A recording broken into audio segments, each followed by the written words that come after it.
Old, बहुत ज़्यादा बूढ़ा हो चुका था। Many internal rebellions broke out. Internal rebellions का मतलब है अंदर राज्य के, रिबेलियन मतलब है कोई घटना घटित होना जिसको बहुत ज़्यादा क्लैशेज होना।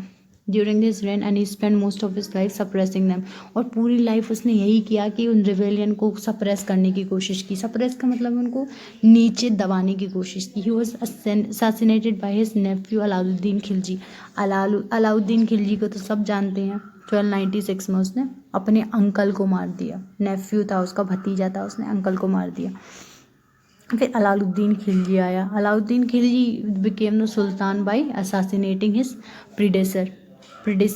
जो उसका प्रीडिसेसर था उसको मार दिया। और कौन आया? अलाउद्दीन खिलजी। जलालुद्दीन खिलजी उसका अंकल था। However he was a brilliant general, बहुत अच्छा दिमागदार था, and a shrewd administrator who was the first Turkish sultan to build an empire in India। ये पहला सुल्तान था टर्किश जिसने अपने एक एम्पायर बनाया अपना।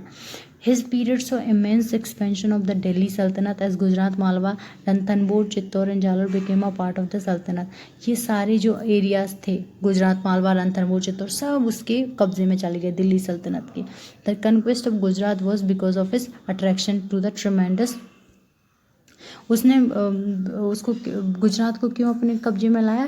क्योंकि वो अट्रैक्ट हो गया। क्योंकि गुजरात जो है वो एक समुद्र के किनारे है। मैरी टाइम ट्रेड का मतलब है जो शिप या फिर नावों से ट्रेड होता है, वो बहुत ज़्यादा था। ट्रमेंडस मतलब बहुत ज़्यादा। तो ही वॉज अल्योर्ड, मतलब अट्रैक्ट हो गया वेल्थ और प्रॉस्पेरिटी से। Most of the Deccan campaigns were carried out under Malik Kafur who was Alauddin trusted general. Malik Kafur जो था वो अलाउद्दीन का एक ट्रस्टेड जनरल था, इस पर बहुत विश्वास करता था। In 1306, Malik Kafur defeated and annexed Devagiri in the Deccan. Malik Kafur defeated and annexed Devagiri को अपने कब्जे में ला लिया मलिक कफूर ने। Later Warangal and the Hoysala kingdom was subdued by the sultanate army which delivered immense wealth to the sultanate. और वारंगल और होयसाला किंगडम्स जो थे वो भी सल्तनत के कब्जे में आ गया और बहुत ज़्यादा पैसे आने लगे, इकोनॉमी बढ़ने लगी दिल्ली सल्तनत की जब बहुत सारे एरियाज से कंट्रोल में आ गए। However Alauddin did not directly rule all over the territories. Alauddin इतना सक्षम भी नहीं था कि एक इंसान पूरा इतना बड़ा एरिया को रूल कर ले, इसीलिए पूरी टेरिटरीज उसने रूल नहीं की। He became the Overlord and receive huge. ये है अलाउद्दीन की फ़ोटो, ठीक है।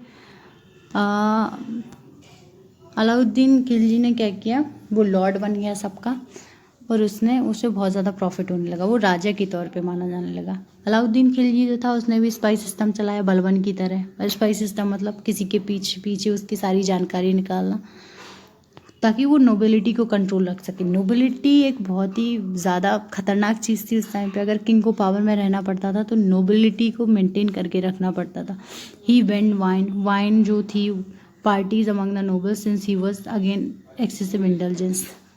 वाइन का मतलब है दारू वारू जो पीते थे नोबल्स, उनको हटा दिया गया, बैन कर दी। His death in 1316 hastened the fall of the Khilji dynasty. 1316 में जब उसकी मृत्यु हो गई तो खिलजी डायनेस्टी गिरने लगी। The Tughlaq dynasty then came to power after the Khiljis. और मामलुक के बाद कौन आया था? खिलजी के बाद कौन आएगा? तुगलक। ओके, तो गयासुद्दीन तुगलक जो था वो पहला फर्स्ट सुल्तान था तुगलक डायनेस्टी का। ही came to the thrown in 1320। उसके मरने के बाद, अलाउद्दीन खिलजी के मरने के बाद ये थ्रोन पे आ गया। During his reign Telangana, Jajnagar, Bengal were annexed to the Delhi sultanate. देखो जितनी डायनेस्टीज आती गई वो अपने कब्जे में उतने ही टेरिटरीज लाती गई। His period was marked by the increase in the area under cultivation.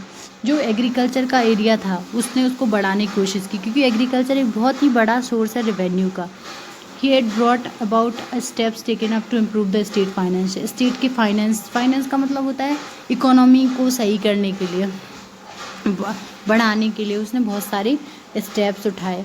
His son Muhammad bin Tughlaq became the successor after his death in 1324। और गयासुद्दीन तुगलक जब मर गया तो उसका जो बेटा था मोहम्मद बिन तुगलक वो थ्रोन पे आया। मोहम्मद बिन तुगलक जो था When Muhammad bin Tughlaq became the emperor, the Delhi Sultanate was already a vast empire. जब मोहम्मद बिन तुगलक आया तो इतना बड़ा एम्पायर हो चुका था दिल्ली सल्तनत, which included the Deccan, the southern states, Orissa and Bengal, मतलब ऑलमोस्ट पूरा इंडिया ही कब्जे में था. An important literary source for this period was the writings of Ibn Battuta. Ibn Battuta बहुत ही ज़्यादा इंपॉर्टेंट यार, मोरक्को का था ये, हर जगह पढ़ोगे, मिडीवल इंडिया में तो हर जगह. A medieval scholar who came to India during his reign, apart from being a ruler, Muhammad bin Tughlaq was also a scholar who showed deep interest in logic, grammar, science and literature. Mohammad bin Tughlaq एक राजा ही नहीं बल्कि एक scholar था जिसको जैसे grammar, science, इन सब में मतलब पढ़ाई की चीज़ों में भी बहुत इंटरेस्ट था. He is also known for being an open minded ruler who had deep sense of justice. वो ओपन माइंडेड था, मतलब सब उसके लिए एक थे, प्रजा सब उसके लिए एक ही थी. ठीक है. Many of the policies undertaken by Muhammad bin Tughlaq had